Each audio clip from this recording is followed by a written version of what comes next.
ఈ సంవత్సరం దేవుడు మనకిచ్చిన చక్కని వాగ్దానం లేవియకాండం 26వ అధ్యాయము 9వ వాక్యం. లేవియకాండం 26వ అధ్యాయము 9వ వాక్యాన్ని చదువుదామా. ఏలయనగా నేను మిమ్మల్ని కటాక్షించి మీకు సంతానమిచ్చి మిమ్మల్ని విస్తరింపచేసి మీతో నేను చేసిన నిబంధనను స్థాపించదను. మిమ్మల్ని నేను విస్తరింపచేస్తాను, మీతో నేను చేసిన నిబంధనను స్థాపిస్తాను. దేవునికి మనకు మధ్యలో ఒక నిబంధన. ఆమేన్ చెప్పండి గట్టిగా. దేవునికి మనకు మధ్యలో ఒక నిబంధన, ప్రభు మనతో చేసిన నిబంధన. కొన్నిసార్లు నిబంధనలు బద్దలైపోయే అవకాశం ఉంటుంది. భార్యాభర్తలు ఇద్దరూ వివాహ వేదిక మీద లేకపోతే పెళ్లిపీఠం మీద కూర్చొని లేకపోతే దేవుని స్థలంలో నిలబడి ఒకరితో ఒకరు నిబంధన చేసుకుంటారు. జీవితకాలం అంతా నేను నీకే భార్యనై ఉంటానని ఆ అమ్మాయి, నా బ్రతుకు దినములన్నిటి నీకే భర్త అయి ఉండి నిన్ను పోషించి సంరక్షిస్తానని చెప్పి ఒకరికొకరు మాట ఇచ్చి ప్రమాణం చేసుకొని నిబంధన చేసుకుంటారు. కానీ ప్రేమైన వాళ్ళరా, కారణాలు ఏదైనా కావచ్చు, నిబంధనను రద్దు చేసుకొని కారణాలు చాలా చెప్పుకుంటూ వెళ్ళొచ్చు. ఒకానొక సమయం వచ్చినప్పుడు ఆ భార్య ఆ నిబంధనను రద్దు చేసుకుని, ఇక ఈ మూర్ఖుడికి నేను భార్యగా ఉండలేను, మంచోడేమో అనుకుని నిబంధన చేసుకున్నాను, కానీ మూర్ఖుడు కనుక ఈ మూర్ఖుడితో కలిసి బ్రతకడం కన్నా ఉరి వేసుకుని సావడం మేలు, కాబట్టి చావడం కన్నా దూరంగా పోవడం మేలు కదా అని చెప్పి ఆ నిబంధనను రద్దు చేసి ఆ నిబంధనను ఆ నిబంధన బద్దలైపోయి తొలగిపోయే అవకాశం ఉంటుంది. ఆ భర్త కూడా ఓర్చుకుంటాడు, సహిస్తాడు. ఆమె చేష్టలు, ఆమె పద్ధతులు, ఆమె సంభాషణ, ఆమె మనుషులతో మాట్లాడే విధానం, లేకపోతే భర్తకు తెలియకుండా ఆమె కొందరితో పెట్టుకున్న సహవాసం, ఇవన్నీ తెలిసి ఓర్చుకొని చివరికి ఒక సమయానికి వచ్చినప్పుడు ఇంకా ఈ వ్యక్తితో నేను కలిసి ఉండలేనని ఆ నిబంధనను రద్దు చేసుకొని తొలగిపోయే కార్యక్రమాలు లోకంలో ఎన్నో ఉంటాయి. నిబంధన చేశారు కదా, నిబంధన ఎందుకు రద్దు అయిందంటే దానికి కారణాలు ఏదైనా ఉండొచ్చు ప్రేమైన వాళ్ళరా. కానీ దేవునికి మనకు మధ్యలో ఏర్పడిన ఒక నిబంధన, స్తోత్రం చెప్పడం గట్టిగా. దేవుడు మనతో చేసిన నిబంధన, ఆయన ఈ సంవత్సరం మనకు చేసిన వాగ్దానం ఏంటంటే, నేను నీతో ఒక నిబంధన చేశాను, ఆ నిబంధనను రద్దు చేయను, ఆ నిబంధన నేను స్థిరపరచబోతున్నాను. లైఫ్ టైం అన్నమాట, జీవిత కాలం అంతా ఇక రద్దు చేయను. నీతో నేను చేసిన నిబంధన, నీకు నేను ఇచ్చిన మాట. ఇంకొంతమంది ఉంటారు, భార్య ప్రవర్తన బాగుండదు, కానీ ఆయన చేసుకునే నిబంధన బట్టి అవసరమైతే వీపు మీద 2 దెబ్బలేసి మర్యాదగా ఉండు పనికి మాలదానా అని చెప్పి లైన్లో పెట్టి దారిలో పెట్టి ఆ నిబంధన అంతవరకు కొనసాగిస్తాడు. స్తోత్రం చెప్పడం గట్టిగా. భర్త పిచ్చి తిరుగుడు అంత తిరుగుతూ ఉంటాడండి. భార్య పోతే పోయాడు అనుకోకుండా చెవులు పిండి, ప్రైజ్ లార్డ్, చెవులు పిండి మర్యాదగా ఉంటే మంచిది బిడ్డ, నకరాలు చేస్తే నరాలు తీస్తానని తెలంగాణ డైలాగ్ వేసి ఆయన లైన్లో పెట్టి అంతవరకు నిబంధన ఎలా భరిస్తుంటే భరించాలి కదా. నేను చేసుకున్న నిబంధన రద్దు చేయాలని నేను అనుకోవట్లేదు, ఈ నిబంధన స్థిరపరచబడాలి. Praise lord. ఆయనతో బాధలు పడకపోతే అమ్మా ఇంకో పెళ్లి చేసుకుని పోవచ్చు కదంటే, నా గొంతులో ఊపిరినంత వరకు దేవుడు నాకు ఇచ్చిన భర్త, ఆయనతో నేను చేసుకునే నిబంధన మరణం తప్ప ఆయన నన్ను ఎవరూ వేరు చేయకూడదు. ఇది జీవితకాలం, లైఫ్ టైం నిబంధన ఇది. ఆమెను చెప్పడం గట్టిగా. 6 నెలల కోసం, 3 నెలల కోసం, 2 సంవత్సరాల కోసం, 3 సంవత్సరాల కోసం నేను చేసుకునే నిబంధన కాదు, జీవితకాలం అంతా ఇది. ఈ నిబంధన స్థిరమై ఉండాలి. ఆయన విడిపోతానంటే నేను ఊరుకోను, నేను విడిపోవాలని కూడా నేను ఎన్నడూ అనుకోనని ఆ నిబంధనకు కట్టుబడి కష్టాలైన, నష్టాలైన, నిందలైన, అవమానాలైన, బాధలైన, తిరుగుబాటైన, శ్రమలైన, కన్నీళ్ళైన ఓర్చుకొని అంతవరకు కలిసి ఉంటారు కదండి. అది నిత్యమైన నిబంధన. స్తోత్రం చెప్పడం గట్టిగా. నేను ఎన్నో కుటుంబాలను చూస్తున్నాను, భరిస్తూ ఆ తల్లి ఆమెను చూసినప్పుడు మనకి వేదనగా ఉంటుంది. ఈవిడ ఎలా భరిస్తుందంటే, ఆమె ఆ రోజు చేసుకున్న నిబంధన. అంత టార్చర్ పెడతాడు, అంత ఇబ్బంది పెడతాడు, బాధ పెడతాడు, నిందలేస్తాడు, అవమానపరుస్తాడు, కొడతాడు, అల్లరి పాలు చేస్తాడు, 4 మధ్యలో నవ్వులు పాలు చేస్తాడు. ఎన్ని చేసినా కూడా ఆమె ఓర్చుకొని ఉంటే నిజంగా ఆమె జీవితంలో ఆ నిబంధనకు కట్టుబడి అది నిత్య నిబంధనగా మార్చుకునేది. ఆమెను చెప్పండి గట్టిగా హల్లెలూయా. మనం ఆరాధిస్తున్న దేవుడు మనతో నిత్య నిబంధన చేయబోతున్నాడు.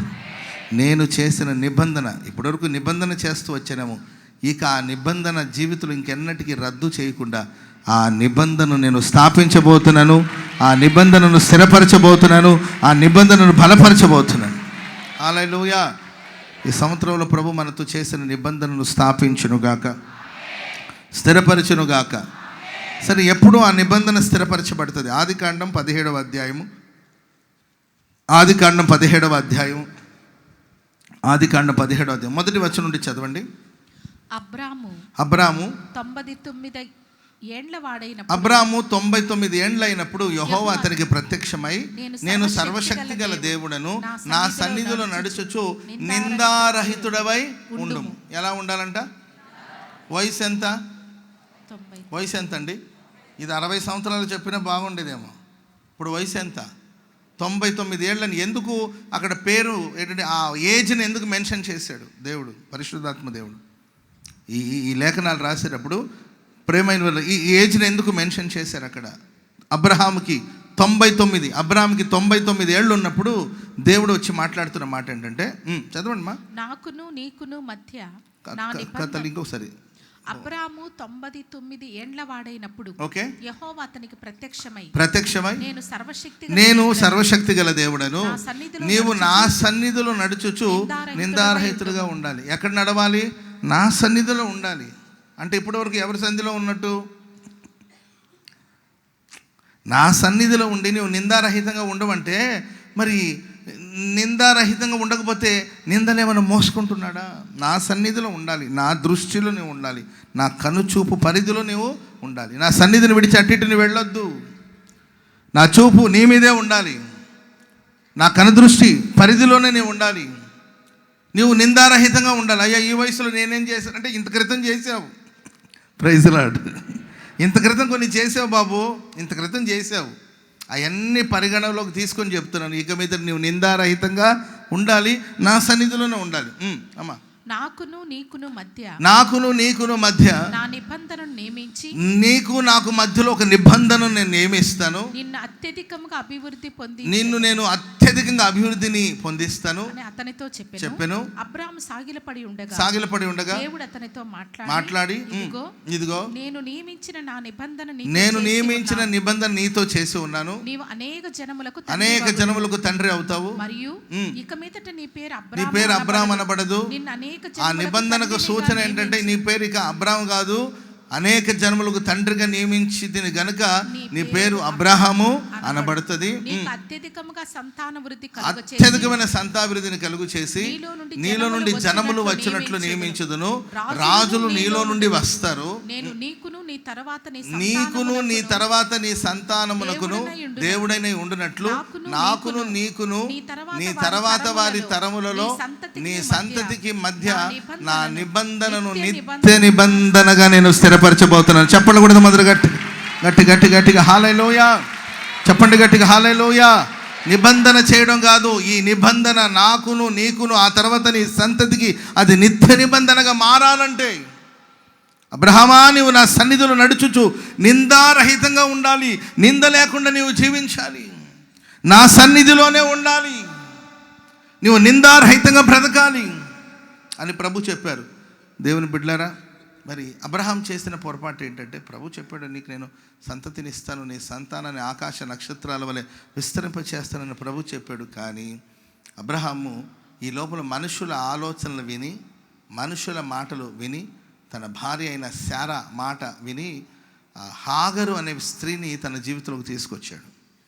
దాని ద్వారా ఇష్మాయేలు అనే ఒక సంతానం భూమి మీదకి వచ్చింది. నేటికి కూడా ఇస్సాకు సంతతికి వ్యతిరేకంగా పనిచేసే వాళ్ళు ఎవరైనా ఉన్నారంటే అది ఇష్మాయేలు యొక్క సంతతి. దేవుని ప్రియులారా, ప్రతిదానికి మనం దేవుని అడుగుతాం కదా. అడగాలన్నప్పుడు అన్నిట్లో అడగాలి. మన సమస్య ఏంటంటే కొన్నిటిని చెప్తాము, కొన్నిటిని దాచేస్తాం.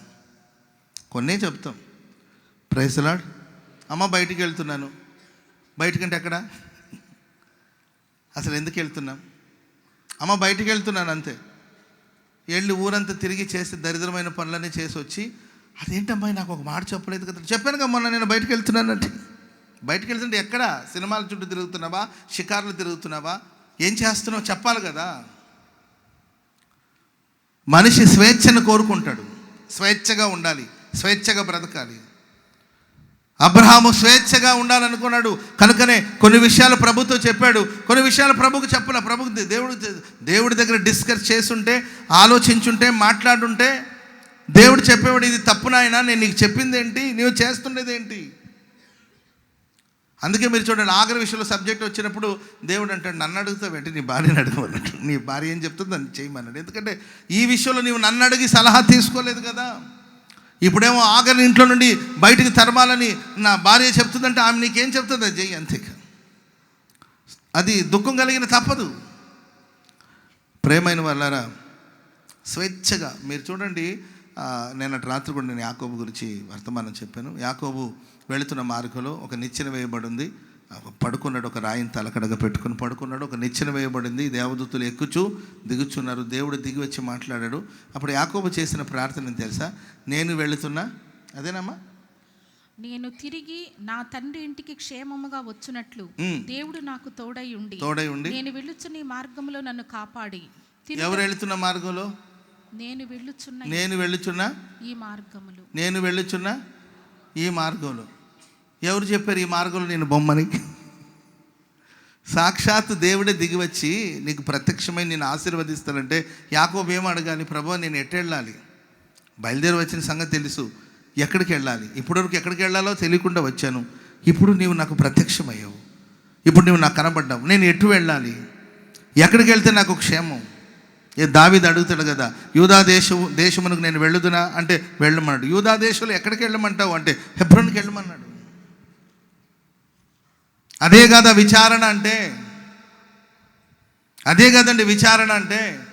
సాక్షాత్తు దేవుడు దిగి వచ్చి నీకు వాగ్దానాలు చేశాడు, నీకు సహాయం చేశాడు, నిన్ను ధైర్యపరిచాడు. నీవు ఎక్కడుంటే అక్కడ ఉంటానని ప్రభు చెప్పాడు, నేను గొప్ప జన్మగా చేస్తాను. ఇలా చెప్పిన తర్వాత ప్రభు, ఈ వాగ్దానాలన్నీ నా జీవితంలో నెరవేర్చబడాలంటే నేను ఎక్కడికి వెళ్ళాలి, ఎవరి దగ్గరికి వెళ్ళాలి, ఏ దేశానికి వెళ్ళాలి, ఎక్కడుంటే నేను ఆశీర్వదించబడతాను, ఇవన్నీ అడగాలి కదా. నేను వెళుతున్న మార్గంలో నువ్వు నాకు తోడుగా ఉండి, అంటే మనం చేసే పనికి నీవు ఫేవర్ చేయి, నేనేమైనా చేస్తాను. ఈ నూతన సంవత్సరంలో ఒక తీర్మానం చేసుకోవాలి, నేనేమైనా చేస్తాను, నేను ఎలాగైనా బ్రతుకుతాను, నీవు మాత్రం నా ప్రక్కన ఉండాలి. హౌ, ఎలా సాధ్యం? నాకు నచ్చినట్లు నేను బ్రతుకుతాను, విచ్చలవిడిగా బ్రతుకుతాను. Praise the lord. నా ఒళ్ళు, నా ఇల్లు, నేను ఎలాగైనా ఉంటాను. ఆ మాత్రం స్వేచ్ఛ లేదా నాకు? నాకు ఇష్టం వచ్చినట్టు నేను బ్రతుకు, కానీ నీవు నాకు తోడుగా ఉండాలి, నువ్వు నాకు హెల్ప్ చేయాలి, నువ్వు నాకు సమృద్ధిని ఇవ్వాలంటే అది కాదు కదా. స్తోత్రం చెప్పండి అందరు గట్టిగా. హల్లెలూయా. 29వ అధ్యాయం ఆదికాండం 1వ వచనం చదవండి. ఆదికాండం 29. యాకోబు బయలుదేరి తూర్పు జనుల దేశమునకు వెళ్ళాడంటే. యాకోబు బయలుదేరి ఎక్కడికి వెళ్ళాడు? తూర్పు జనుల దేశమునకు వెళ్ళాను. తూర్పు వైపున ప్రయాణం చేసుకుంటూ, అది తన మార్గం. ఇక్కడ కూడి వచ్చిన మీ జీవితంలో మీకు ఎవరెవరి మార్గం ఇలా ఉండొచ్చు, ఇలా ఉండాలి, న్యూ ఇయర్ ఇలా ఉండాలి, నేను ఇలా చేస్తాను, నేను అలా చేస్తాను, నేను ఇలా చేస్తాను, నీవు మాత్రం నాకు తోడుగా ఉండాలి అని అంటే నిబంధన స్థిరపరచబడదు. నిబంధన ఉండొచ్చు, దేవునికి మాట ఇచ్చి ఉండొచ్చు, కానీ నిబంధన స్థిరపరచబడదు. ఏదో ఒకరోజు ఆ నిబంధన రద్దయిపోయే అవకాశం ఉంటుంది. Praise the Lord. మీరు తర్వాత ఆదికాండం తర్వాత ఇంటికి వెళ్ళిన తర్వాత చదువుకోండి. 4వ అధ్యాయం 16వ వచనంలో ఉంటుంది. కయ్యూను ఆ తూర్పు దిక్కున ఉన్న దేశానికి వెళ్ళాడంట. ఏదైనా తోటానికి తూర్పు దిక్కున ఉన్న ఆ దేశానికి ఆయన ప్రయాణం అంటే ఒకప్పుడు కయ్యూను వెళ్ళిన మార్గం తూర్పున ప్రయాణం చేసుకుంటూ వెళ్ళాడు కయ్యూను. ఒకప్పుడు ఏదైనాకు తూర్పుగా ఉన్న మార్గానికి వెళ్ళాడు. ఇప్పుడు యాకోబు వాగ్దానాలు పొంది, వాడైతే పడిపోయినవాడు, వాడైతే నరహంతకుడు, వాడైతే ద్రోహి, ఆ కయ్యూనైతే ద్రోహి, నమ్మక ద్రోహి, ఎక్సెట్రా ఎక్సెట్రా చెప్పుకుంటూ వెళ్ళొచ్చు. ఆయన వెళ్ళాడంటే పర్వాలా. నీవు దేవుడు నిన్ను వెతుక్కుంటూ వచ్చాడు, దేవుడు నిన్ను గణపరిచాడు, దేవుడు నిన్ను ఆశీర్వదించాడు, దేవుడు నిన్ను హెచ్చించాడు, నేనున్నానని అభయం ఇచ్చాడు, నేను బలమనే జన్మగా చేస్తానని ప్రభు చెప్పాడు. కానీ యాకోబు తన దిక్కున తన మార్గాన ఆ రోజు కయ్యూను నడిచిన మార్గంలో నడుచుకుంటూ వెళ్ళాడు. దేవుని బిడ్డలారా, స్వేచ్ఛగా బ్రతకాలి, స్వేచ్ఛగా. ఈరోజు చాలామంది స్వేచ్ఛను కోరుకుంటూ ఉంటారు. తల్లిదండ్రులకు ఏంటి, కొంతమంది మనం ఎంత చెప్పినా వినరు, వాళ్ళు ఏం చేయాలనుకుంటారో అదే చేస్తారు, అంతే. Praise the Lord. ఎవరండి మన మాస్టర్ ఎవరు చెప్పండి? మన మాస్టర్ ఎవరు చెప్పాలి? ఎవరు మీ మాస్టర్? ఎవరండి మన మాస్టర్? మన యజమానుడు ఎవరు చెప్పాలి? ఎవరు మన యజమానుడు? యేసయ్య కాకుండా ఇంకొక యజమానుడు నీకున్నాడా? ఆలోచించవలసిన సమయం. వాగ్దానాలు నా సొంతం అవ్వాలని వాగ్దానాన్ని విశ్వసిస్తున్నాను, కానీ ఎవరు మన యజమానుడు? ఇర్మియా గ్రంథం 2వ అధ్యాయం 31 వచ్చేది చదవండి. జెర్మియా 2వ అధ్యాయం 31 వచ్చును. త్వరగా ఇర్మియా 2:31 మచ్చదు. ఈ తరము వారలారా, యెహోవా సెలవిచ్చు మాట లక్ష్యపెట్టి, దేవుడు సెలవిచ్చే మాటలు కాస్త లక్ష్య పెట్టండి అయ్యా. నేను ఇశ్రాయేలుకి నేను అరణ్యము వలెనైతినా, నేను అరణ్యం అయిపోయినా, ఇప్పుడు నేనేమన్నా ఫారెస్ట్ అయిపోయినా మీకు? గాఢాంధకారము దేశము వలె అయితినా, మేము స్వేచ్ఛగా తిరుగుచుండు వారం అయితిమి, నీ యొద్దకు మేము రాము. నా ప్రజలు ఎలా చెప్పుచున్నారు? కన్యక తన ఆభరణములను. ఇంకొక వచనం కూడా చదవండి. సరే, ఇంకొకసారి చదవండి అదే మాట. 37 చదవండి. 37 దానిలో 3:14 కాదమ్మా, అదే 2వ అధ్యాయం 37 చదవండి. చేతులు నెత్తిన పెట్టుకుని ఆ జనమునొద్దు నుండి బయలు వెళ్ళెదరు. యెహోవా మీకు ఆశ్రయములను నిరాకరించుచున్నారు, క్షేమం మీకు కలగదు. చదవబడిన మాటల ప్రేమైన వల్ల తన నెత్తి మీద చేతులు పెట్టుకొని తిరగాల్సిన పరిస్థితి వచ్చింది. ఎవరు నీ మాస్టర్? ఎవరు నీ యజమానుడు? నీవెవరి దగ్గరికి వెళ్తున్నావు? నీవెవరి దగ్గరికి రావాలి? నీవెవరి దగ్గరికి వెళ్తున్నావు? ఆ పై వచనాలను మీరు తర్వాత చదువుకోండి, ఎందుకంటే ఇంకా నేను ముందు చాలా సబ్జెక్ట్ చెప్పాలనుకుంటున్నాను. Praise Lord. మీరంతా తర్వాత చదువుకోండి. ఎవరి దగ్గరికి వెళ్ళారు? ఐగుప్తుకు వెళుతున్నారా? అషూరు దగ్గరికి వెళుతున్నారా? అసలు మీ యజమానుడు ఎవరు? మీరు ఈ స్థితిలో ఉండడానికి కారకులు ఎవరు? నీకు విద్య నేర్పిన గురువు ఎవరు? నీకు జీవిత సత్యాన్ని నేర్పిన వాళ్ళు ఎవరు? మేము స్వేచ్ఛగా తిరుగుతాం, మాకు ఇక దేవునితో పని లేదు, ఇక సంఘంతో మాకు పని లేదు, నడిపించే దైవ సేవకులతో మాకు పని లేదు, మాకు స్వేచ్ఛ కావాలి, మాకు ఫ్రీడమ్ కావాలి, మేము స్వేచ్ఛగా తిరగాలనుకుంటున్నాం, ఇక దేవునితో మాకు పని లేదంటే దేవుడు అంటాడు, నేను మీకు అరణ్యము వంటి వాడిగా మారిపోయానా? స్తోత్రం చెప్పండి అందరూ గట్టిగా. ఏంటి సీరియస్గా చూస్తున్నారు? ఏంటి సంవత్సరం సీరియస్గా మొదలవుతుందనా? Praise lord. నేను మీకు అరణ్యము, ఈరోజు చేదుగా మారిపోయానా? నేను ఒకప్పుడు ఉద్యానవనంలాగా ఫీల్ అయ్యారు కదా, ఇప్పుడు నేను అరణ్యం వంటి వాడిగా మారిపోయానా మీకు అని దేవుడు అడుగుతున్నాడండి. మీ దగ్గర సమాధానం ఉందా? రావాల్సింది ఎక్కడికి, కానీ వెళుతుండేది ఎక్కడికి? నీ యజమానుడు ఎవరు? స్వేచ్ఛగా తిరగాలనుకుంటున్నారు. ప్రేమైన వాళ్ళరా, దేవుడు అంటాడు, సరే గతకాలం జరిగిన నష్టం జరిగిపోయింది, ఇక మీదటైనా నా సన్నిధిలో మీరు నడుచుచు నిందారహితంగా ఉంటేనే ఈ నిబంధన మీ కొరకు నేను స్థిరపరచబోతున్నాను. చెప్పండి కూడా దేవునికి స్తోత్రం చెప్పండి, అది గట్టిగా చెప్పండి, గట్టిగా హల్లెలూయా, హల్లెలూయా. ఆ ఏలి కుమారుల పేరేంటమ్మా? ఓఫ్ని, ఫినెహాస్. ఓఫ్ని, ఫినెహాస్ అని ఇద్దరు ఉన్నారు. యుద్ధ భూమిలో యుద్ధం జరుగుతుంది. ఫిలిష్తీయులు మందసాన్ని తీసుకుని యుద్ధానికి వెళ్ళారు. మిమ్మల్ని యుద్ధానికి పోమంటే ఎవరైనా పోతారా? చెప్పండి, నిజాలు మాట్లాడుకుంటాం. యుద్ధం జరగబోతుంది, కొంచెం వెళ్ళండి అంటే మనవాళ్ళు కొంతమంది ఉంటారు, అక్కడ కొంచెం పని ఉంది వెళ్ళమంటే, నాకు అక్కడైతే ఇష్టం ఉండదు, నేను ఇక్కడైతే ఉంటాను. అక్కడ కొంచెం కొంతమంది నేను గమనిస్తుంటాను కదండి, చదివేశానండి మిమ్మల్ని. నేను ఎట్లా చదివానంటే నిజంగా అసలు కొంతమంది నేను అన్ని వేల పుస్తకాలు చదివాను, లక్షల పుస్తకాలు అంటుంటారు కదండి. అసలు నేను మీ ఒక్కొక్కరిని చదివేశాను అంతే. Praise Lord. మీరే ఒక పుస్తకం, అంతు చిక్కని పుస్తకాలు, కొన్ని పుస్తకాలకు అంతు చిక్కదు అసలు. Praise lord. డైలీ ఎపిసోడ్ లాగా ఉంటుంది కొందరు జీవితాలు, నాకు అంతే. అది ఒక ముగింపుకు రాదు, ఒక ముగింపుకు ఒక కొలికి తెద్దామని చూస్తానా రాదంతే, మళ్ళీ ఏదో ట్విస్ట్ ఉంటుంది అంతే. ఏది సీరియళ్ళలో ఉంటాయి కదండి, సడన్గా ఒక ట్విస్ట్ వస్తుంది, అర్థమైందండి, అక్కడ నుండి మళ్ళీ ఇంకొక మలుపు తిరుగుతుందంట. అట్లా కొంతమందికి ఈ సంవత్సరం ముగింపు వచ్చేసింది కనుక ఒక కొలికి వచ్చేస్తుంది, ఒక ఈ స్టోరీకి ఒక ఏంటంటే ఏమంటారు శుభం అనే ఒక ఇది పడుతుంది అని అనుకుంటామండి. ఇంకొక ట్విస్ట్ తీసుకుని ఇంకొకలాగా మారిపోతూ ఉంటాం. ఓఫ్ని ఫినేహాస్ ఉన్నారండి, యుద్ధానికి వెళ్ళారండి. యుద్ధానికి వెళ్ళాలంటే ఇంట్రెస్ట్గా ఉంటుందో చెప్పండి? వెళ్ళారు. వాళ్ళ పట్టుదల గొప్పదా కాదో చెప్పండి? మందిరంలో ఉండి సేవ చేసుకునే వాళ్ళు, యాజకుని పిల్లలు, వాళ్ళు అసలు యుద్ధ భూమికి వెళ్ళాల్సిన అవసరం ఏమని చెప్పండి?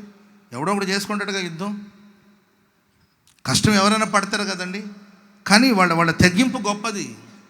దాంట్లో ఆ ఇద్దరిలో ఒకని భార్య నిండు చూలాలు, అంతేనమ్మా? ఎవరు భార్య? ఫినేహాస్ భార్య గర్భంతో ఉందండి. ఆమె ఏ రోజైనా బిడ్డను కనవచ్చు. సాకులు చెప్పుకొని నా భార్య ప్రసవించడానికి సిద్ధంగా ఉంది, ఆమె ప్రసవించేటప్పుడు నేను నియర్ ఉండాలి, దగ్గర ఉండాలి, ధైర్యపరచాలి. మరి నేను యుద్ధానికి వెళ్ళిపోతే ఎట్లా? అందరూ ఉన్నారు కదా, వాళ్ళు పోయి యుద్ధం చేసుకుంటారు, కనీసం నా భార్య పక్కన పరామర్శించడానికి ఎవరు లేకపోతే ఎట్లా? బిడ్డ పుట్టిన వెంటనే మరి నాకు చూపించాలి కదా బిడ్డను, నేను ఉంటానని తప్పించుకున్నారా? చెప్పరే, తప్పించుకోలే. యుద్ధానికి వెళ్ళారు, తప్పించుకునే మనసు లేదు. ఇవన్నీ ఉన్నప్పుడు కూడా మందసాన్ని మోసుకొని వెళ్ళారు వాళ్ళు ఇది యుద్ధ భూమికి. వీళ్ళ ఆసక్తి గొప్పది. మీలో చాలామందికి ఆసక్తి ఉంటుంది. హలో, వింటున్నారా? ఆసక్తి ఉంటుంది కొంతమందికి. ఇల్లు తీసి పందిరేయమని వేసేస్తారు, పందిరి చేసి ఇల్లు కడతారు. ఇక్కడున్న ఈ మందిరాన్ని తీసుకెళ్ళి ఇంకెక్కడైనా పెట్టమని పెడతారు, అక్కడున్న తీసుకొచ్చి ఇక్కడ పెట్టమని పెడతారు. పరిచర్య గొడ్డు చాకరీ చేసేవాళ్ళు ఉంటారు. నేను గొడ్డు చాకరీ చేశాను అన్నంత మాత్రానికి దేవుడు నిన్ను అంగీకరిస్తాడని అనుకోవద్దు. Praise the Lord. రెక్కలు ముక్కలైనట్లు, కుక్కలు తిరిగినట్లు తిరుగుతున్నాము అని అనుకున్నంత మాత్రం దేవుడు మనల్ని అంగీకరిస్తాడు కాదు. మన మార్గం సరిగా ఉండాలి. స్తోత్రం చెప్పడం గట్టిగా. మనం చేసే పనుల కన్నా మన పద్ధతులు, మన మార్గం బాగుండాలి. పక్కన వాళ్ళకి చూసి చెప్పండి మన మార్గాలు బాగుండాలని చెప్పండి. నా మార్గం బాగుండాలి, నేను నడిచే విధానం బాగుండాలి, నా పద్ధతులు బాగుండాలి. స్తోత్రం చెప్పండి గట్టిగా.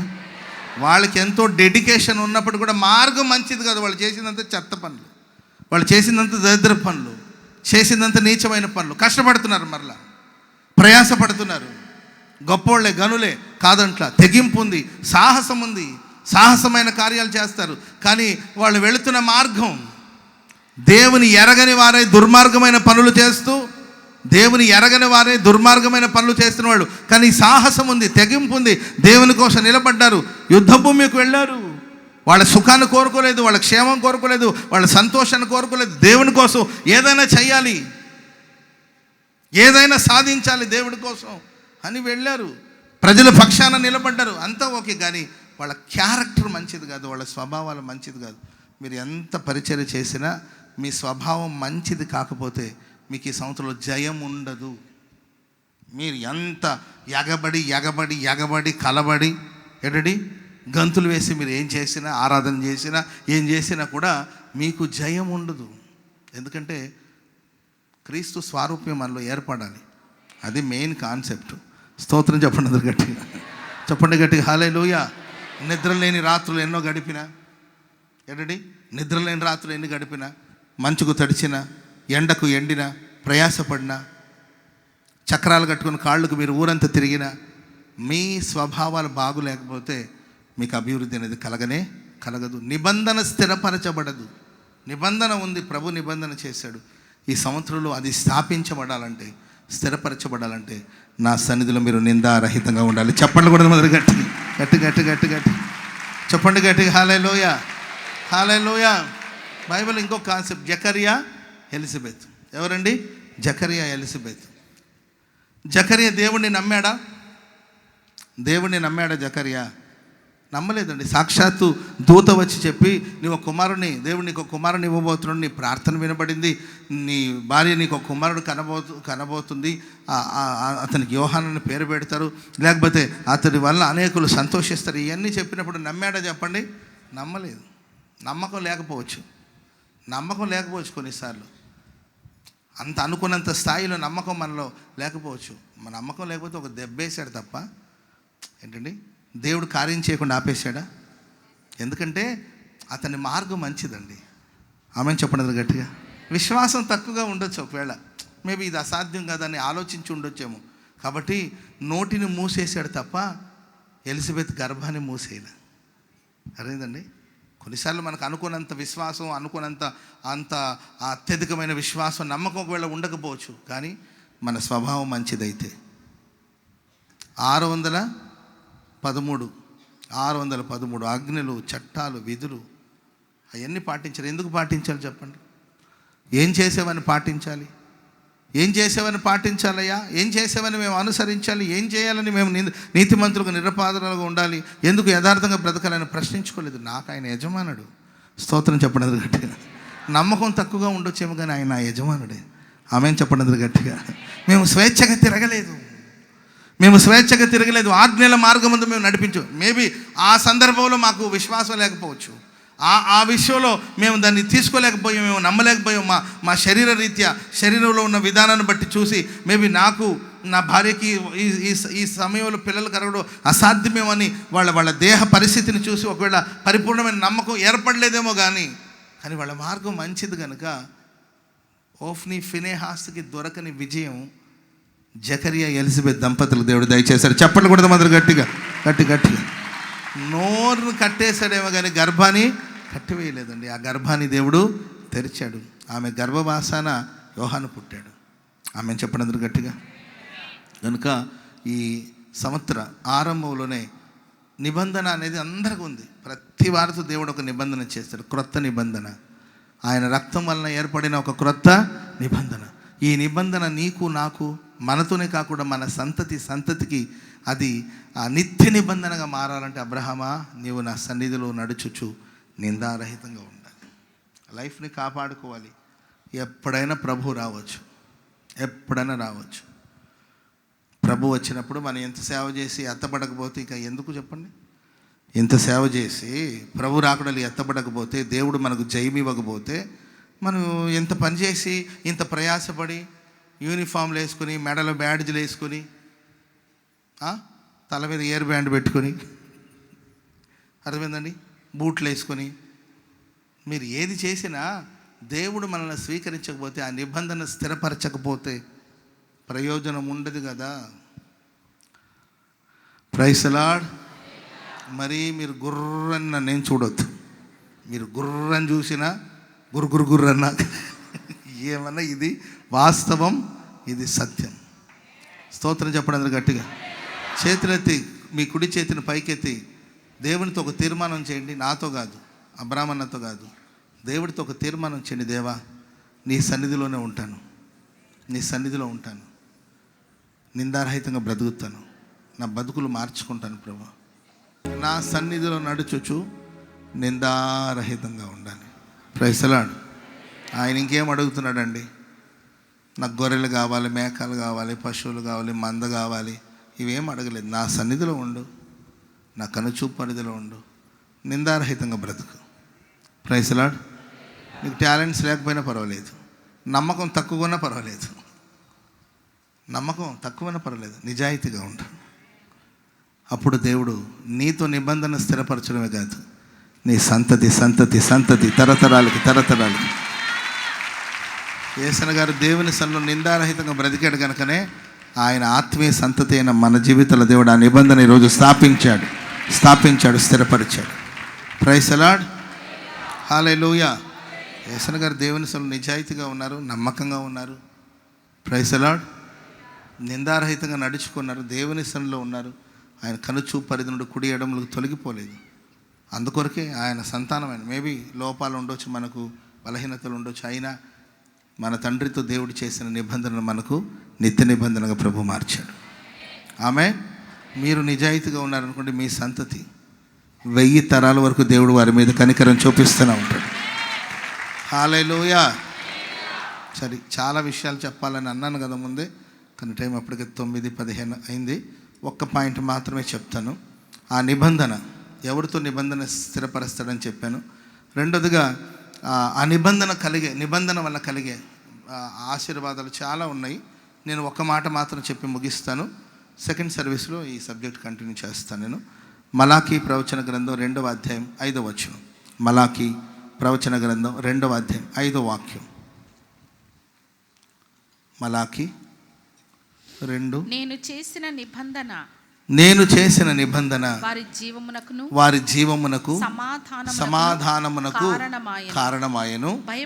భయభక్తులు పుట్టించుటకై నేను వాటిని వారికి ఇచ్చితిని గనుక వారందరూ నా యందు భయభక్తులు కలిగి నా నామము విషయంలో భయము గలవారై సత్యము గల ధర్మశాస్త్రము బోధించుచు దుర్బోధలు ఏమాత్రం చేయకుండా సమాధానమును బట్టి యథార్థతను బట్టి నన్ను అనుసరించి నడుచుకుని వారై దోషము నుండి అనేకులను త్రిప్పగలిగిన స్థాయికి చేరుకుంటారు. స్తోత్రం చెప్పండి గట్టిగా. నేను చేసిన నిబంధన వారి జీవమునకు సమాధానమునకు కారణమాయెను. ఆయన నిబంధన స్థిరపరచడం వల్ల జరిగేది ఏంటంటే, నేను చేసిన నిబంధన వారి జీవమునకు సమాధానమునకు కారణమాయెను. ఆ నిబంధన మనలో జీవాన్ని పుట్టించబోతుంది. దేవుడు మనకు జీవాన్ని ప్రసాదించబోతున్నాడు. హల్లెలూయా. ఆయన మనల్ని బ్రతికించబోతున్నాడు. నీలో జీవం ఏమాత్రం తగ్గదు. నీలో జీవం ఏమాత్రం తగ్గదండి. నిన్ను జీవింప చేయబోతున్నాడు దేవుడు. ప్రభు నిన్ను బ్రతికిస్తూ ఉన్నాడు. దేవుని జీవం నాలో ఉంది. ప్రభు నన్ను బ్రతికిస్తున్నాడు. మనం బ్రతికున్నాము అంటే దానికి కారణం ఏం చెప్పండి చూద్దాం. ఆయన నిబంధన చేశారు కనుకనే మనం ఈరోజు బ్రతికున్నాం. ఆమె చెప్పడం గట్టిగా. చాలామంది రాత్రి పడుకొని ఉదయాన్నే లేవలేకపోతున్నారు. ఈరోజు మన లైఫ్లో ఈరోజు దేవుడు ఇచ్చాడంటే ఆయన మనకు నిబంధన చేశాడు కనుకనే అనుదినం కృప దయచేసి మనల్ని ప్రభు బ్రతికిస్తున్నాడు. హల్లెలూయా. మనల్ని బ్రతికించడానికి కోసం ప్రభు ఏం చేస్తున్నాడు తెలుసండి? యోబు గ్రంథం 10వ అధ్యాయం 12వ వచనం చదవండి. మనల్ని బ్రతికించడానికి కోసం, మనల్ని నిలపడానికి కోసం ఆయన ఏం చేస్తున్నాడు? 10వ అధ్యాయం 12వ వచనం.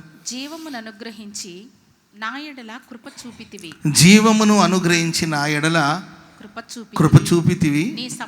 నీ సంరక్షణ చేత నా ఆత్మను కాపాడుతుంది. స్తోత్రం చెప్పండి గట్టిగా.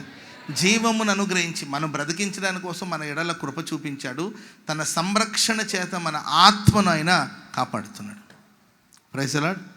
పక్కన మనం చూసి చెప్పండి, దేవుని సంరక్షణ చేత మీరు కాపాడబడుతున్నారు. దేవుని సంరక్షణ చేత మీరు కాపాడబడుతున్నారు. మీలో జీవాన్ని ఉంచి తన కృప చూపించాడు ఆయన. మన ఆత్మ ఈరోజు కాపాడబడుతుందంటే దేవుని సంరక్షణ. Praise the Lord. ఎవరండి మనల్ని సంరక్షిస్తుండేది? నన్ను పోషించి నన్ను రక్షించి పోషించినావే. ప్రియులారా, ఆయన మనల్ని రక్షించి సంరక్షించి మనల్ని పోషిస్తున్నాడు. ఆమేన్ చెప్పండి గట్టిగా. హల్లెలూయా. హాస్పిటల్లో కానీ లేకపోతే ఇంక ఇతర కార్యక్రమాల్లో మనం చూస్తే నా డ్యూటీ అయిపోయిందండి నేను దిగిపోతాను. అమ్మా మనిషి ప్రాణం పోతుందమ్మా అంటే దానికి నేనేం చేయాలి సార్? ఏమనుకోద్దండి, నా డ్యూటీ నేను దిగేసానండి. యూనిఫామ్ కూడా మార్చేసాను. అమ్మా మనిషి ప్రాణం పోయేటట్టుంది, ఒక్కసారి వచ్చి నా డ్యూటీ దిగేసానండి. మరి ఇప్పుడు డ్యూటీ ఎక్కాల్సిన డాక్టర్ వచ్చినట్లేడు, యాడ సచ్చాడు నాకేం తెలుసు. నాది రెస్పాన్స్ నేను చూడకూడదండి, నేను రాకూడదండి. ఎందుకంటే నా డ్యూటీ దిగింది. యూనిఫామ్ కూడా మార్చాను చూడండి, యూనిఫామ్ కూడా మార్చేసాను. ఇంకా నేను అయిపోయింది, నా డ్యూటీ అయిపోయింది, దిగేసి వెళ్ళిపోతూ ఉంటుంది. మనిషి పోతే దానికి నేను రెస్పాన్సిబిలిటీ కాదండి, అది ఓన్లీ డే డ్యూటీ అంతే. సూర్యుడు అస్తమించిన తర్వాత నేను సిరంజులు పట్టుకోకూడదండి, స్టెథాస్కోప్ పట్టుకోకూడదండి, అయిపోయింది, ఆ డ్యూటీ దిగేసి ప్రాణం దానికి నేను రెస్పాన్సిబిలిటీ కాదు కదండి అని వెళ్ళిపోతూ ఉంటుంది. అయ్యా మనిషిని ఎవరో చంపుకుంటున్నారని స్టేషన్కి వెళ్ళి అడిగితే అది ఏ పరిధిలో ఉంది, ఇది మా పరిధిలో లేరంటే ఇప్పుడు పరిధుల గురించి ఆడుకుంటుంటే ప్రాణాలు పోతున్నాయి కదా, మీరు కూడా పోలీస్ డిపార్ట్మెంట్ కదంటే మా పరిధిలో లేదండి, మాకు ఒక హద్దు ఉంటుంది. హద్దు గురించి మరలా మాట్లాడతారు కానీ ముందు వచ్చి కొంచెం పట్టించుకోండి, అక్కడ కొట్టి చంపేస్తున్నట్టే మా పరిధి లేదు. అక్కడ చచ్చిపోతే దానికి నేను బాధ్యుడిని కాదు. ఆ స్టేషన్ మీరు ఫోన్ చేయండి, లేకపోతే ఆ స్టేషన్కి వెళ్ళమంటే ఈ స్టేషన్ నుండి ఆ స్టేషన్కి వెళ్ళేసరికి అర్థమైందండి, జీవితం గ్యాస్ స్టేషన్ అయింటుంది. అంతే కదండి. మేము డే డ్యూటీ మాత్రం చేస్తాం. ఇంతవరకు నా వల్ల ఇంతేనన్నా, నేను ఇంతవరకే చేయగలుగుతాను, ఇంతకు మించిన ఇది మనుషుల అనుభవాలు. మన దేవుడికి డే డ్యూటీ నైట్ డ్యూటీ అని ఉండదండి. ఇశ్రాయేలును కాపాడే దేవుడు కునుకడు నిద్రపోడు. ఇశ్రాయేలును కాపాడే దేవుడు కునుకడు నిద్రపోడు. మనం ఈరోజు బ్రతికున్నామంటే ఇది కేవలం దేవుని సంరక్షణ. హల్లెలూయా. నువ్వు తిన్న తిండి వల్ల బతుకుతున్నావు అనుకుంటున్నావా? నేను మంచి ఫుడ్ తింటాను, నా డైట్ మామూలుగా ఉండదు పాష్ గారు అంటుంటారు. నా డైటు మామూలుగా ఉండదు, టైట్గా ఉంటుంది నా డైట్. నా డైట్ను బట్టి ఇలా ఉన్నావని అనుకుంటున్నావా? నేను చాలా జాగ్రత్తగా ఉంటానండి. నేను అసలు జిమ్కి వెళ్తానండి పాష్ గారు అండి. జిమ్లో 3 గంటలు 4 గంటలు ఉంటుంది. జిమ్లో ఉండి సచ్చిన వాళ్ళు కూడా చాలామంది ఉన్నారు. జిమ్ చేస్తూ పోయిన వాళ్ళు కూడా చాలామంది ఉన్నారు. ఆశ్చర్యమైన విషయం, కొంతమందికి ఊబకాయం అంటారు కదండి. పాపం కూర్చుంటే లేవలేడు, లేస్తే కూర్చోలేడు. పాపం నడుస్తూ ఉంటే దేహం అంతా ఇట్లా ఊగుతూ ఉంటుంది అనమాట. అంత ఫ్యాట్ ఉంటుంది బాడీలో. ఆయన సంరక్షణ చేత కాపాడబడుతున్నాడు. ఏంటంటే డైట్లో ఉన్నవాడు, టైట్గా ఉన్నవాడు, స్టిఫ్గా ఉన్నవాడు, స్ట్రాంగ్గా ఉన్నవాడు పోయాడు. నడుస్తూ ఉంటే అట్లా ఊగుతూ ఉంటుందండి. కాళ్ళు చేతులని అట్లా ఆ ఫ్యాట్ని బట్టి అట్లా ఊగిపోతుంటాడు. పడిపోతాడేమని భయం వేస్తాడు, కానీ బాగానే ఉన్నాడు. సరే, వయసు చిన్నదంటే ఆయనకన్నా వయసులో పెద్దోడు ఈయన హెల్తీగా ఉన్నాడు, ఆయన పోయాడు. మనం కాపాడబడుతున్నామంటే అది మన తిండిని బట్టి కాదండి, లేకపోతే మనం జాగ్రత్తగా ఉండడం వల్ల కాదు, కానీ మన జాగ్రత్తను బట్టి కాదు, మనల్ని సంరక్షిస్తున్న దేవుని బట్టి డే అండ్ నైట్. హల్లెలూయా. ఇచ్చికే అనుకున్నాడు, ఈరోజు నా జీవితంలో ఇక చివరి అయిపోయింది, ఇంకా క్లోజ్, ఇంక లేదు నాకు రేపు అనేది లేదు నా లైఫ్లో. ఎందుకంటే మాట అలా వచ్చింది, నువ్వు చనిపోతావు. ఇల్లు చక్కబెట్టుకుంటే ఏ ఇల్లు చక్కబెట్టాలి, ఎలా చక్కబెట్టాలి, ఏం చేయాలి అర్థం కాక గోడ తట్టు తిరిగి, అయ్యా ఇంకా నా జీవితంలో రేపటి అనే రోజు లేదా, రేపు అనే రోజు లేదా, నా జీవితంలో నేను ఇంకా సూర్యోదయాన్ని చూడలేను అని అనుకున్నాడు. వెంటనే సమాధానం వచ్చింది, నీ కన్నీళ్లు చూశాను, నీ ప్రార్థన, నీకు రేపు అనే రోజు ఒకటి ఉంది. చెప్పండి కూడా మొదలు గట్టిగా. భవిష్యత్తు అయిపోయింది అనుకోండి, నీకు ఒక బంగారు భవిష్యత్తు ఉంది. ఇంకా 15 సంవత్సరాల ఆయుష్ పొడిగించా నేను. Praise the Lord. ప్రేమైన వాళ్ళరా, మనం బ్రతికి ఉన్నామంటే ఆయన తన జీవాన్ని మనలో ఉంచి, తన కృపను మన ఎడల చూపించి, ఆయన సంరక్షణ చేత మన ప్రాణాన్ని ఆయన కాపాడుతున్నాడు. ఇశ్రాయేలును కాపాడే దేవుడు కునుకడు, నిద్రపోడు. ప్రియులారా, నిబంధన స్థిరపరచబడితే నిన్ను కాపాడే బాధ్యత ఎవరిదండి? చెప్పండి, ఎవరిదండి? అందుకొరకే ప్రియులారా, మా ప్రయాణాలు చాలా పోరాటంగా ఉంటుంది, అయినా నాకేం భయం లేదు, ఎందుకంటే ఆయన చేసిన నిబంధన. హల్లెలూయా. ఆయన నాటిన మొక్క ఇది. స్తోత్రం చెప్పండి అందరూ గట్టిగా. ఈ మొక్కని పెరికేస్తారు అంటుంటే ఆయన నాటిన మొక్క ఇది. ఆమెను చెప్పండి అందరూ గట్టిగా. ఈ మొక్కకి ఏ గతి పడుతుంది అంటే ఏ గతి పట్టదండి, మంచి గతి పడుతుంది. Praise the Lord. మిమ్మల్ని నాటింది దేవుడు అండి. ప్రతి క్షణం, ప్రతి నిమిషం దేవుడు దానికి నీరు కట్టి, దాన్ని పోషించి, దాన్ని సంరక్షించి, దాన్ని కాపాడే బాధ్యత దేవుడిదే. చెప్పండి కూడా మొదలు గట్టిగా. హల్లెలూయా. నిందారహితంగా బ్రతికి చూడు, అంతే. నీ పిల్లల్ని క్షణం కనిపెట్టుకొని ఏం చేస్తారో కంగారు పడాల్సిన అవసరం. నేను నిన్న కూడా చెప్పాను, మన పిల్లలు గాజు వస్తువు లాంటి వాళ్ళు, గాజు బొమ్మ లాంటి వాళ్ళు. ఎలాంటి వాళ్ళు అండి? ఎలాంటి వాళ్ళు? గాజు బొమ్మ లాంటి వాళ్ళు మన పిల్లలు. వాళ్ళని గట్టిగా పట్టామనుకోండి విరిగిపోతుంది. గట్టిగా చెప్పామనుకోండి మన పిల్లలకి, ఇక ఆ తల్లిదండ్రులు శత్రువులు అయిపోతారు అంతే. గట్టిగా అట్లా కాదు ఇట్లా కాదు అని చెప్పారనుకో, వెళ్ళమమ్మ వెళ్ళు, నీవేం నాకు చెప్పు, నా జీవితం నా ఇష్టం, నేను చదువుకున్నాను, నేను ఉద్యోగం చేస్తున్నాను, నీతో నాకు పని లేదులే అని వెళ్ళిపోతారు, విరిగిపోతారు. గట్టిగా కొంచెం మందలించిన నాకు వెళ్ళిపోతారు. గాజు బొమ్మ లాంటి వాడు. అట్లని మనం లూజుగా పట్టుకున్నాం అనుకోండి, జారి కింద పడిపోతారు. కాబట్టి చాలా జాగ్రత్తగా హ్యాండిల్ చేసుకోవాలి పిల్లల్ని. Praise the lord. సీరియస్ అవుతా ఉందనుకో అమ్మాయి, సర్లే అమ్మాయి మరలా మాట్లాడతాం. Praise the Lord. నువ్వు సీరియస్ అవుతావా? నువ్వు నన్ను కన్నావా, నేను నిన్ను కన్నాను, నీకు తెలీదా? ఎవరిని కన్నారు నీకు తెలీదా? మళ్ళీ అది అడగాల ఆ డైలాగు. నువ్వు నన్ను కన్నావా, నేను నిన్ను కన్నానా? నువ్వు నా తల్లివా, నేను నీ తల్లినా అని నువ్వు వెళ్ళావనుకో, ఇక ఈ అమ్మతో మాట్లాడడం అనవసరమని వెళ్ళిపోతుంది. Praise the Lord. అట్లా నేను లూజుగా వదిలేశారనుకుంటారా? లూజుగా వదిలేమనుకోండి, వాళ్ళు ఏమవుతారో మనకు తెలియదు. కానీ ప్రియమైన వారా, మీరు దేవుని సన్నిధిలో నిందారహితంగా ఉండి చూడండి, దేవుని సన్నిధిలో ఉండి చూడండి, మీకును, మీ కుటుంబానికి, మీ ప్రాణానికి, మీ ఆత్మకు దేవుడే సంరక్షణను అనుగ్రహించబోతున్నాడు. చప్పట్లు కొడుతూ ప్రభుకు స్తోత్రం చెప్పండి గట్టిగా. హల్లెలూయా. రెండోదిగా లూకాసు వార్త 13:7 ఏముంది చూడండి త్వరగా. లూకాసు వార్త 13:7.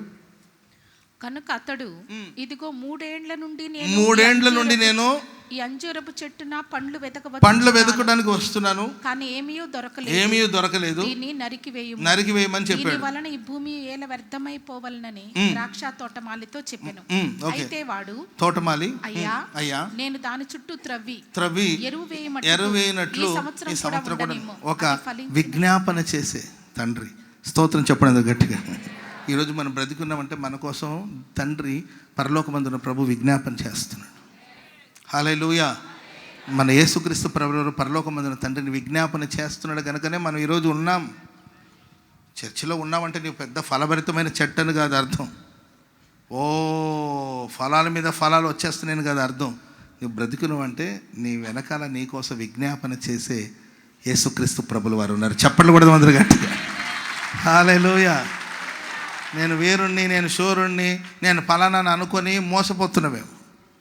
Praise the lord. అర్థమవుతుంది మీకు? నాకు ఆ టాలెంట్స్ ఉన్నాయి, ఈ టాలెంట్స్ ఉన్నాయి అనుకుంటారు. ఏమీ లేవు. వస్తుందే ఏమీ లేవండి. ఆకులు తప్ప ఫలాలు ఏమీ లేవు. ఒట్టి ఆకులతో కళకళకళకళకళలాడిపోతున్నారు. ఆ ఎండిపోయిన ఆకులతో గలగలగలగల శబ్దం వస్తుందేమో కానీ ఫలాలు ఏమీ లేవు. కానీ నీ వెనకాల విజ్ఞాపన చేసే యేసయ్య ఉన్నాడు కనుకనే నువ్వు బ్రతికున్నావు. అది తెలుసుకోవాలి నీవు. ఆమెను చెప్పండి అందరు గట్టిగా. ఆయన ఎందుకు కాపాడుతుందో తెలుసండి? నీతో చేసిన నిబంధనను బట్టి నిన్ను కాపాడుతుంది. లేకపోతే నిన్ను తీసి పారేయడం పెద్ద విషయమేం కాదు. ఎంతసేపు చెప్పండి? Praise the Lord. ఏ లారీ కింద తొక్కిచ్చేస్తాడు దేవుడు.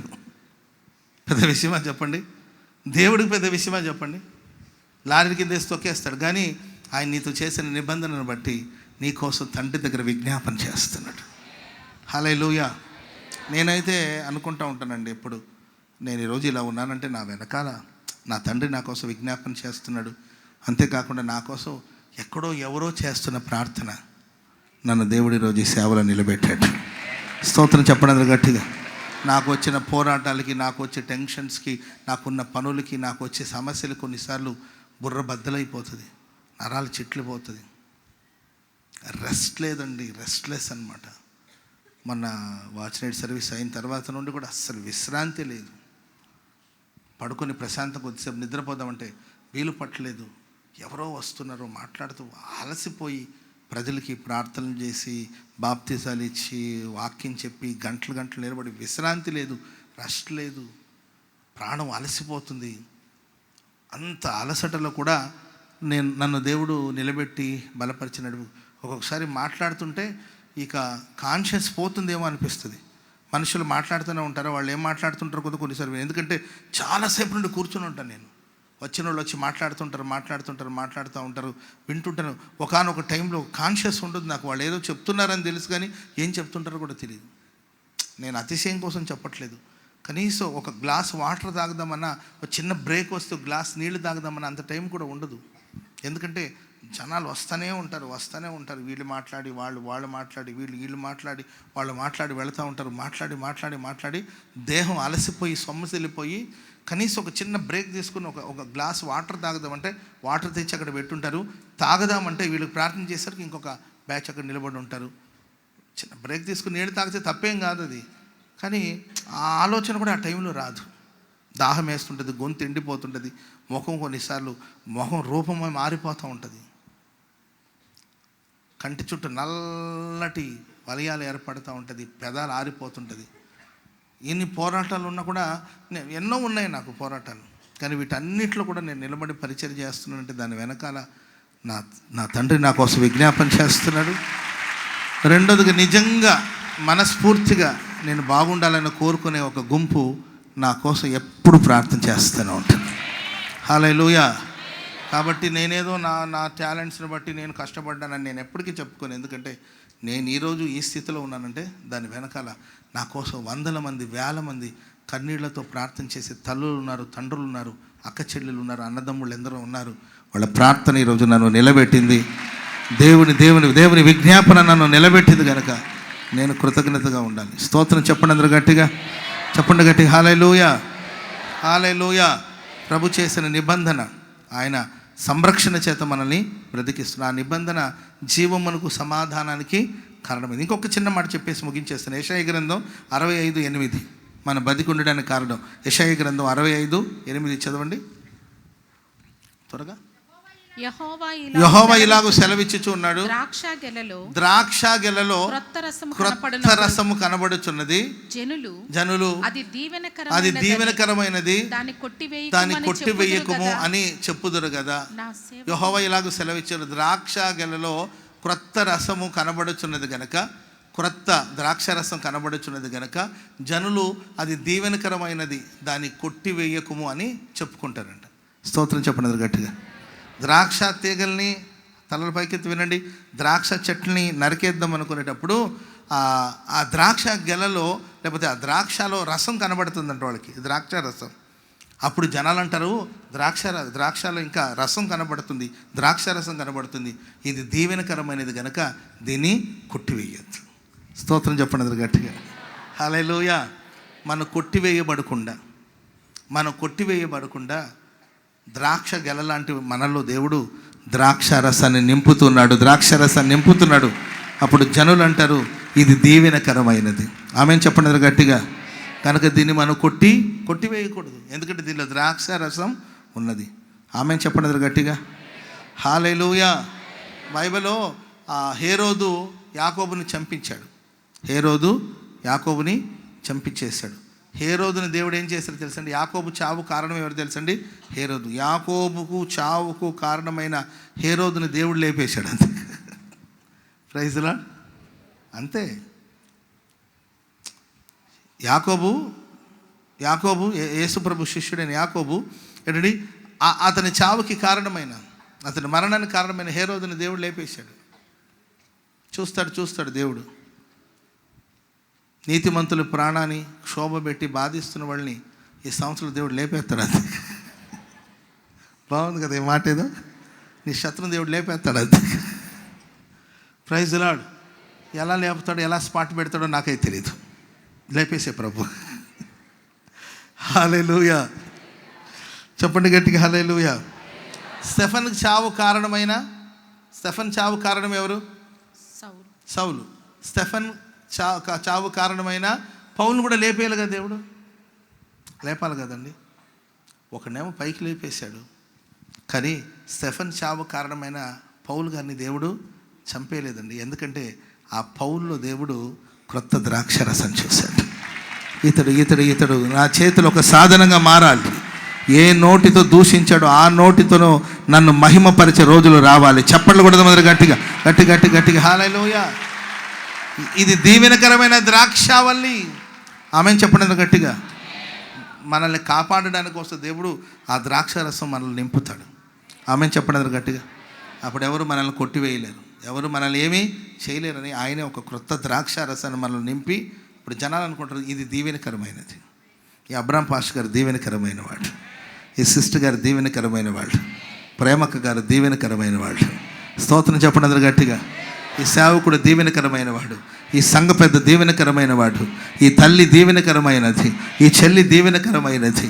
వీరిని కొట్టివేయకూడదు, ఎందుకంటే వారిలో క్రొత్త ద్రాక్షారసం కనబడుతుంది. చెప్పలు కూడా మొదలు గట్టిగా హల్లెలూయా, హల్లెలూయా, హల్లెలూయా.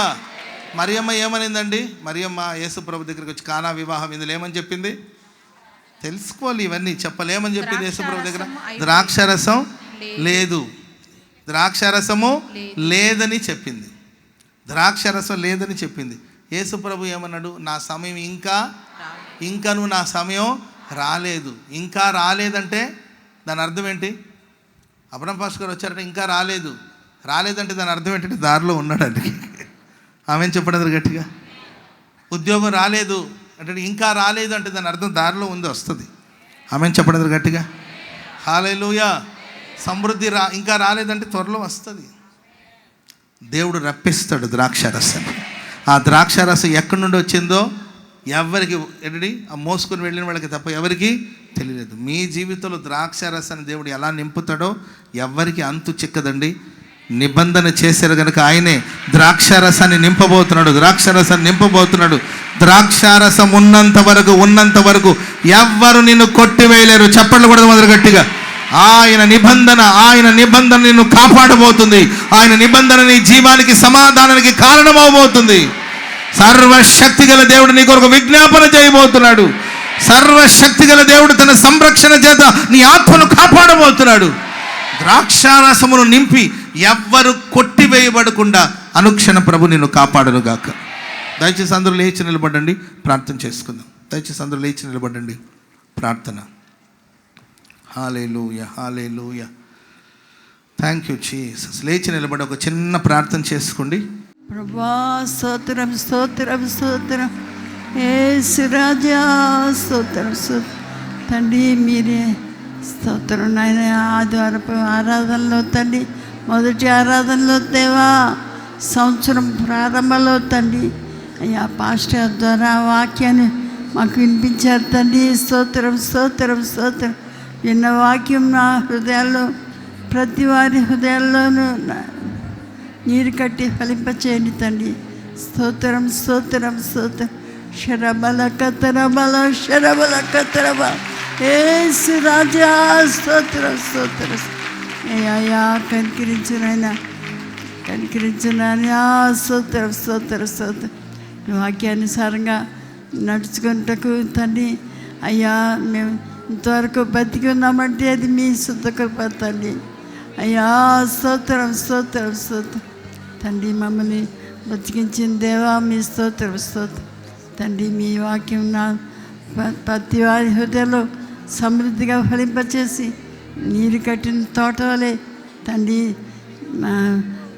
నూరంతలుగా ఫలింపచేసి దీవించయ్యా. స్తోత్రం, స్తోత్రం, స్తోత్రం. కనికరించు నాయన. వాక్యం విన్న ప్రతి వారిని ఆదరించి బలపరిచి స్థిరపరచు తండ్రి. స్తోత్రం, స్తోత్రం, స్తోత్రం. మీరే కంచేసి కాపాడి మీ మహిమగల రాజ్యం కొరకు, రాకడ కొరకు సిద్ధపరచమని యేసు ప్రభు పరిశుద్ధ నామములో వాక్యం చెప్పిన మీ దాసులు కూడా బలపరిచి బలంగా వాడుకోండి తండ్రి. స్తోత్రం, స్తోత్రం. ఇంకా నువ్వు బలపరిచి అయ్యా ఇంకా పలు ప్రాంతాలకి తీసుకుని వెళ్ళి బలంగా వాడుకోండి తండ్రి. స్తోత్రం, స్తోత్రం, స్తోత్రం. మమ్మల్ని మీ చేతిలో సమర్పించుకొనిచున్నాం. కనికరించి కాపాడి కృప చూపి మహిమ పొందమని యేసు ప్రభు పరిశుద్ధ నామములో ప్రార్థించి వేడుకొంచున్నాం తండ్రి. ఆమేన్, ఆమేన్, ఆమేన్. హల్లెలూయా.